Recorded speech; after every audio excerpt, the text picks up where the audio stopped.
안녕하세요, 청취자 여러분. 오늘 저희가 파헤쳐 볼 잔료는 이거 정말 빅뉴스인데요. 네, 안녕하세요. 세계 최대 투자은행 중 하나죠. JP모건. 여기서 10월 13일에 발표를 하나 했는데 이게 규모가 어마어마합니다. 네, 맞아요. 앞으로 10년간 무려 1조 5천억 달러. 오, 우리 돈으로 계산하면 대략 2,141조 원. 네, 거의 그렇죠. 정말 천문학적인 액수입니다. 이 엄청난 돈을 쏟아붓는 계획을 발표했습니다. 이름하여 안보 및 회복력 이니셔티브. 뭐랄까 미국의 핵심 산업 경쟁력을 키우고 안보까지 지키겠다 이런 야심찬 목표를 내걸었더라고요. 네, 그렇습니다. 단순히 돈을 투자한다는 걸 넘어서는 의미가 있죠. 그래서 이번 시간에는 이 방대한 발표 자료를 좀 속속들이 들여다보면서 도대체 왜 지금 JP모건이 이런 움직임을 보이는 걸까? 그렇죠. 시점이 중요하죠. 네, 그 배경은 뭐고 또 구체적으로 어떤 분야에 어떻게 투자하겠다는 건지 그리고 이게 앞으로 미국 경제는 물론이고 우리에게는 또 어떤 의미가 있을지 좀 깊이 이야기 나눠보겠습니다. 네, 좋습니다. 자, 그럼 바로 시작해볼까요? 네. 역시 뭐니 해도 가장 먼저 입이 떡 벌어지는 건 규모입니다. 10년에 1조 5천억 달러라니 정말 상상하기 힘든 액수인데요. 네, 그렇죠. 감이 잘 안 오는 액수죠. 근데 이 중에서 최대 100억 달러는 직접 지분 투자나 벤처 캐피털 방식으로 미국 기업에 바로 들어간다고 해요. 네, 직접 투자 부분도 상당한 규모입니다. 이게 기존 투자 계획보다는 50%나 늘린 규모라고 하는데 갑자기 이렇게 판을 키운 이유가 뭘까요? 단순히 돈이 많아서는 아닐 것 같은데요. 네, 맞습니다. 이건 단순한 투자 확대가 아니고요. 어떤 거대한 흐름의 변화, 이걸 보여주는 사건으로 봐야 합니다. 가장 직접적인 배경은 역시 다시 좀 격화되고 있는 미국과 중국 간의 갈등이죠. 아, 미중 갈등이요? 네. 트럼프 대통령이 중국산 제품에 100% 관세 매기를 했다, 이렇게 공언하고 또 중국은 중국대로 희토류 같은 핵심 자원, 이거 수출 통제하겠다, 이렇게 맞불 노르는 움직임을 보이고 있잖아요. 네, 팽팽하죠. 그러니까 그야말로 경제전쟁 같은 분위기가 감돌고 있는 거죠. 이런 상황에서 미국 스스로 우리가 핵심적인 물자들을 너무 특정 국가, 특히 중국에 의존하고 있었구나 하는 위기감, 이걸 아주 절실하게 느낀 겁니다. 위기감이요? 네. JP모건의 그 제이미 다이먼 CEO 발언이 이 분위기를 아주 명확하게 보여줘요. 그가 뭐라고 했냐면 핵심 광물, 제품, 제조 능력 면에서 신뢰하기 어려운 공급망에 미국이 과도하게 의존해왔다는 사실이 고통스러울 정도로 명백해졌다, 이렇게 말했어요. 와, 고통스러울 정도라는 표현을 썼군요. 네, 여기서 이 고통스러울 정도라는 표현이 중요합니다. 그만큼 절박하다는 거죠. 그러면서 미국의 국가 안보는 결국 경제의 튼튼함, 그리고 위기 대응 능력, 즉 회복력에 달려있다, 이렇게 강조하면서요. 더 빠른 속도로 더 많은 투자가 필요하다, 이렇게 역설했습니다. 단순히 시장 논리만이 아니라 이제 국가적인 생존 전략 관점에서 투자를 바라보기 시작했다, 이렇게 볼 수 있는 거죠. 제이미 다이먼의 그 고통스럽다는 표현에서 위기감이 정말 그대로 느껴지네요. 결국 돈 버는 걸 넘어서 국가 안보나 생존 같은 더 큰 목표와 금융자본이 직접 연결되기 시작했다, 이런 말씀이시군요. 정확합니다. 이게 바로 요즘 월스트리트에서 경제안보라는 키워드가 부상하는 배경이겠고요. 이건 이전의 세계화 시대하고는 완전히 다른 분위기인데요. 네, 완전히 다르죠. 과거 수십 년간은 효율성, 비용 절감, 이게 최우선이었잖아요. 그래서 글로벌 공급망을 쫙 구축해 왔는데 이제는 안보, 그리고 회복력이라는 가치가 그 자리를 차지하기 시작한 겁니다. 우리가 팬데믹 겪으면서 특정 지역 생산 차질이 전 세계 물류 대란으로 이어지는 거 봤잖아요. 네, 그랬었죠. 정말 심각했죠. 그리고 지정학적 갈등 심해지면서 언제든 공급망이 무기화될 수 있다는 현실도 목격했고요.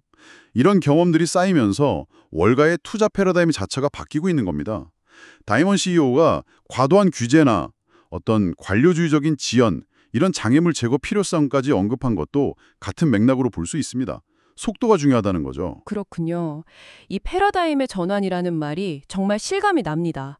그럼 구체적으로 이 1조 5천억 달러라는 정말 거대한 자금이 어디로 향하는 걸까요? 발표 자료를 보니까 크게 4가지 핵심 분야를 정했다고 하던데요. 네, 아주 전략적으로 분야를 선정했습니다. 첫 번째 핵심 분야는 공급망 및 첨단 제조, Supply Chains and Advanced Manufacturing입니다. 공급망과 첨단 제조요? 네, 목표는 명확해요. 특정 국가, 특히 중국에 대한 의존도를 낮추고 필수품의 미국 내 생산 능력을 키우겠다 이겁니다. 예를 들어 볼까요? 전기차 배터리나 반도체 생산에 꼭 필요한 희토류 있잖아요. 네, 있죠. 미국이 수입량의 80% 이상을 중국에 의존하고 있습니다. 와, 80%요?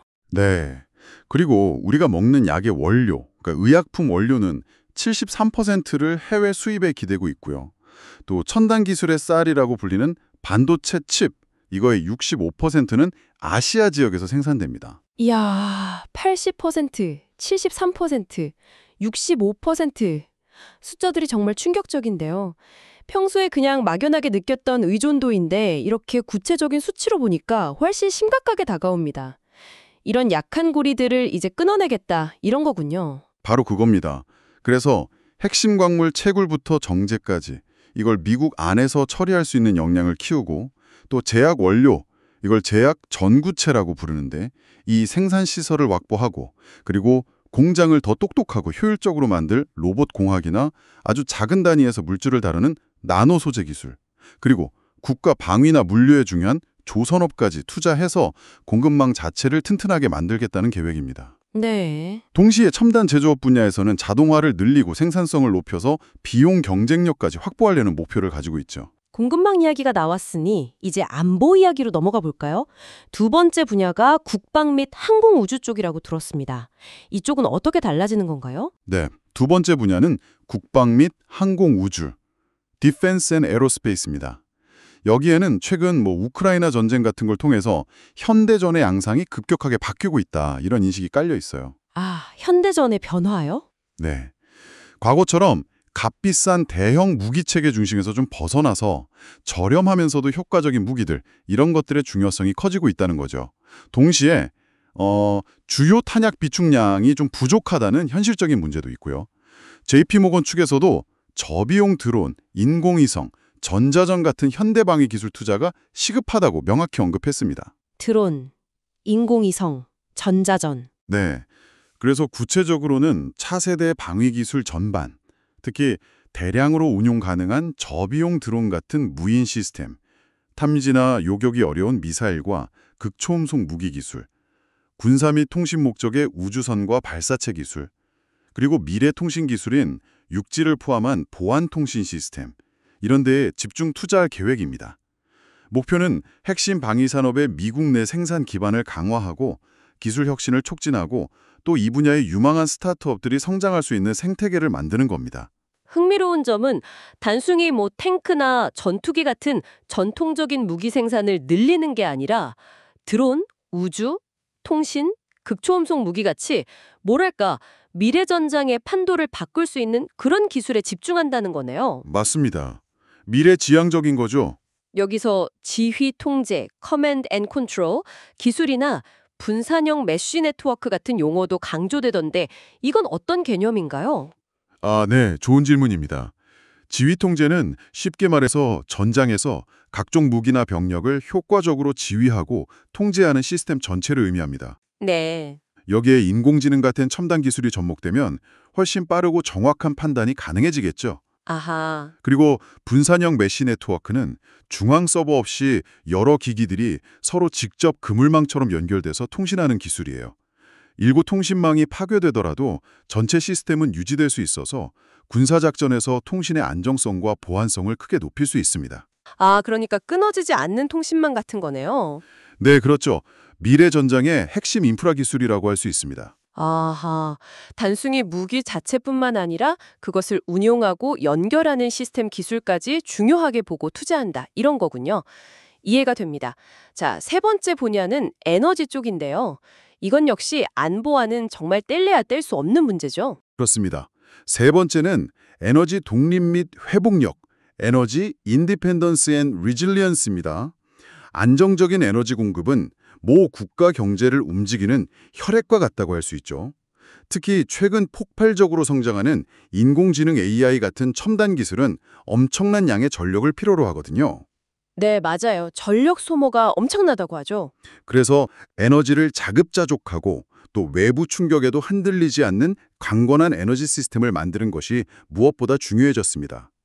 이를 위해서 JP모건은 에너지 생산원을 좀 다변화하고 노후된 전력망을 현대화하는 데 투자합니다.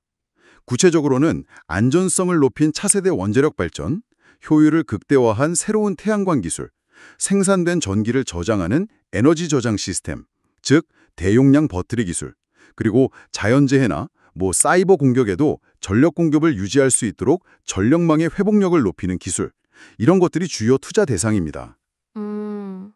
차세대 원자력, 태양광, 배터리, 전력망. 네. 또한 대규모 발전소뿐만 아니라 여러 지역에서 소규모로 에너지를 생산하고 소비하는 분산 에너지 시스템 구축도 지원할 계획입니다. 이게 에너지 공급의 안정성을 높이는 동시에 효율성도 개선할 수 있는 방식이거든요. AI 데이터 센터의 전력 소모량이 천문학적이라는 뉴스를 본 기억이 나는데 말씀하신 차세대 원자력이나 에너지 저장 기술 이런 것들이 이런 미래 산업의 발전을 뒷받침하는 핵심 인프라가 될 수 있겠네요. 네, 정확히 그렇습니다. AI 발전의 필수적인 요소가 될 겁니다. 자, 이제 마지막 네 번째 분야로 가볼까요? 첨단 및 전략 기술. 이름만 들어도 뭔가 미래 기술의 총집합 같은 느낌인데요. 맞습니다. 마지막 네 번째는 첨단 및 전략 기술, Advanced and Strategic Technologies 분야입니다. 여기에는 그야말로 미래 국가 경쟁력과 안보를 좌우할 핵심 기술들이 포함됩니다. 인공지능, AI, 사이버 보안, 그리고 양자 컴퓨팅 역량을 강화하는 것이 목표인데요. 이게 단순히 경제 성장을 넘어서 군사, 정보, 바이오 기술, 그리고 사이버 공간에서의 안보 우위를 확보하는 것과 직결된다, 이렇게 보고 있습니다. AI, 사이버 보안, 양자 컴퓨팅. 핵심 중에 핵심이군요. 네, 구체적인 투자 대상으로는 인간의 학습이나 추론 능력을 모방하는 AI 시스템, 그리고 데이터가 발생하는 현장에서 즉시 처리하는 엣지 컴퓨팅 기술이 있습니다. 엣지 컴퓨팅이요? 네, 엣지 컴퓨팅은 자율주행차나 스마트 팩토리처럼 데이터 처리 속도가 상명인 분야에서 필수적이죠. 또한 날로 진용화되는 사이버 위협으로부터 국가 중요 정보나 인프라를 보호하는 사이버 보안 기술, 그리고 기존 컴퓨터로는 풀기 어려운 초고난도 계산을 가능하게 할 양자 컴퓨팅 시스템 개발에도 투자합니다. 양자 컴퓨팅. 요즘 많이 들리는 단어긴 한데요. 네, 양자 컴퓨팅은 신약 개발, 신소재 설계, 암호 해독 등 다양한 분야에서 그야말로 혁명을 가져올 잠재력을 가진 기술로 평가받고 있죠. 마치 계산 능력에서 자전거와 비행기 정도의 차이를 가져올 수 있다, 이렇게 비유되곤 합니다. 와, 자전거와 비행기의 차이라니 비유가 확 와닿네요. 네, 그만큼 혁신적이라는 뜻이죠. 마지막으로 주변 환경의 물리적 정보를 감지하고 측정하는 고성능 센서 하드웨어 개발도 지원 대상입니다. AI, 엣지 컴퓨팅, 사이버 보안, 양자 컴퓨팅, 센서까지. 정말 미래를 좌우할 기술들이 망라되어 있군요. JP모건은 특히 양자 컴퓨팅과 AI 투자가 미국의 기술 주권, 그러니까 기술 분야에서의 어떤 국가적 자율성이나 영향력, 이걸 확보하는 데 핵심이라고 평가했다고요? 네, 그렇습니다. 이 두 분야는 향후 기술 패권 경쟁의 승패를 가를 수 있는 게임 체인저로 인식되고 있기 때문에 전략적인 중요성이 매우 큽니다. JP모건은 이 4개의 큰 분야 아래 총 27개의 세부 산업군을 구체적으로 지정해서 마치 포트폴리오 짜듯이 전략적으로 자금을 배분하고 지원하겠다, 이런 밑그림을 그리고 있습니다. 4개 핵심 분야 아래 27개 세부 산업군. 정말 방대하고 치밀하게 계획을 세웠다는 느낌입니다. 그런데 이렇게 거대한 계획을 JP모건 혼자서 다 실행할 수 있을까요? 단순히 돈만 쏟아붓는다고 되는 일은 아닐 텐데요. 실행 계획은 어떻게 되나요? 물론입니다. JP모건도 이 점을 잘 알고 있겠죠. 그래서 이 안보 및 회복력 이니셔티브를 전담할 투자팀을 별도로 구성하고 관련 분야의 외부 최고 전문가들로 구성된 자문위원회도 운영할 계획이라고 밝혔습니다. 외부 전문가들도 참여하는군요. 네, 자금력에 더해서 전문성까지 확보하겠다는 의지죠.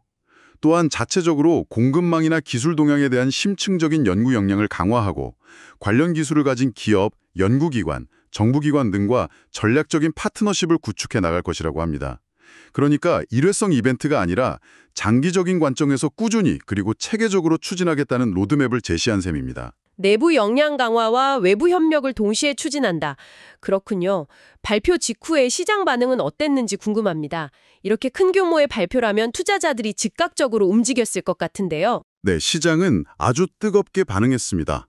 특히 네 번째 핵심 분야였던 첨단 기술, 그중에서도 양자 컴퓨팅 관련 기업들의 주가가 그야말로 폭등했죠. 폭등이요? 네, 양자 알고리즘 개발 기업인 리게티 컴퓨팅 주가는 하루 만에 25% 이상 급등했고요.